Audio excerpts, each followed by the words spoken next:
A joke made by Iranian state media was more hurtful than any official declaration. America will destroy itself if it wins 3 more victories like this one. As the video rolled, they said that. Additionally, the joke loses its humor when you see what that tape actually depicts, since it is too true. It was not a hiccup on the road what transpired in the hours preceding that broadcast. It was a full-scale disaster. It was a full-scale disaster. The reason you have not seen these pictures on major Western networks is that they convey a message no speech can refute. We will lay it all out. The data, the video, and the statements made by Donald Trump show the true state of this battle, because sometimes a president's posts reveal more than any report. Let us begin with the narrative that Washington is doing all in its power to keep quiet, and the efforts have not been discreet. American forces dispatched C-130J Super Hercules planes and Black Hawk helicopters to perform a rescue operation. A fighter jet is not what the C-130J is. It is a huge military transport aircraft. The price of each is approximately $67 million. What is more, each one has a crew. A minimum of 5 to 6 persons per aircraft are needed. And when special operations teams are present, this number is frequently far higher. Those aircraft were intercepted by Iran. A pair of C-130Js were struck. There were 2 Black Hawks involved. Photos supplied by Iranian military sources displayed debris, which Reuters and Sky News later picked up and verified. Now perform the computation that the official American account is hoping you won't.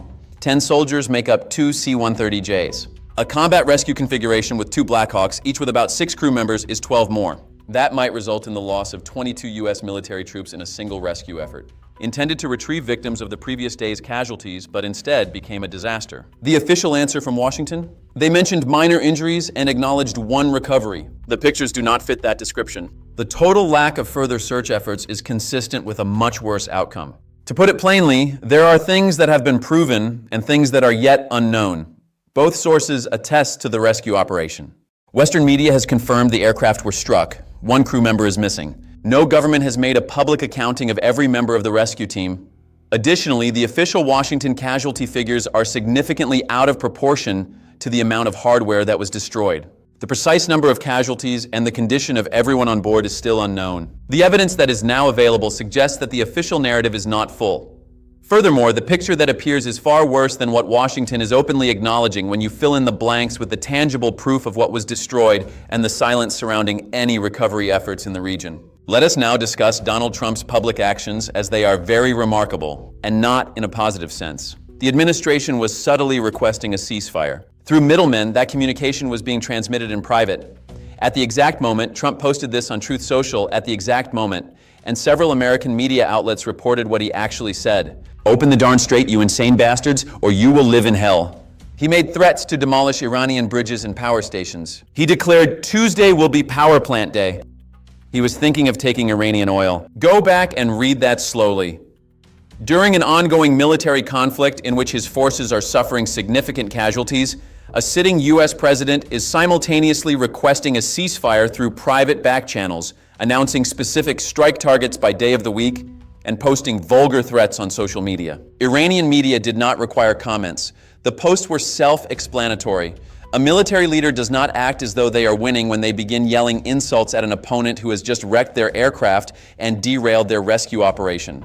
That is the behavior of someone who has run out of viable options, hoping that rage and volume can take the place of leverage. It is detrimental. You cannot bargain with someone you are openly disparaging. An adversary who has spent weeks demonstrating that your threats do not materialize on the timetable you announce cannot be expected to take your threats seriously. The ceasefire appeal is genuine, and the threats are a ruse directed at a home audience. Iran basically said no. There would be no ceasefire, no pause, and no negotiations. The battle would go on. Washington was the side that requested a truce yesterday night. Tehran was the side that declined. It was verified by Reuters. That is Western news, not Iranian propaganda. These casualties are only signs of a much bigger issue. The most costly military in human history is that of the United States. Equipment cannot be quickly replaced. Contrast that with Iran's use. The Shahed drone was first used extensively in 2022. It is 4 years old. The drone challenging America's air power is not as old as the aircraft it depends on. The cost is minuscule. When you multiply those ratios by the number of lost aircraft, drones, refueling platforms, early warning systems, and damaged base infrastructure, you have a financial picture of a campaign that depletes American military resources more quickly than they can be replenished. This campaign depletes military resources more quickly than they can be replenished. Only 57 Tomahawk missiles were made last year. Only a few F-35s are produced each month. It is a systemic issue. The failure to adapt is another aspect of this battle that receives less emphasis than the tactical and financial ones, but it might be the most significant in the long run. American military strategy was developed for the Cold War. In this theater, those assumptions have been shown to be false. Iran's air defenses continue to shoot down planes. Production of drones and missiles has not decreased. Instead of reconsidering the fundamental strategy, America has escalated its response to each of these losses by sending in more costly and advanced equipment. There is a limit to that escalation. Additionally, it appears that the administration is approaching that ceiling and is unsure of what happens next based on the language Trump is now using in public, threatening to destroy everything, hinting at choices not yet employed. Once more, American intelligence made a mistake. It was incorrect to conclude Iran would not engage large transport planes. American logistics were unsuccessful. The rescue operation became a serious malfunction. Morale is declining.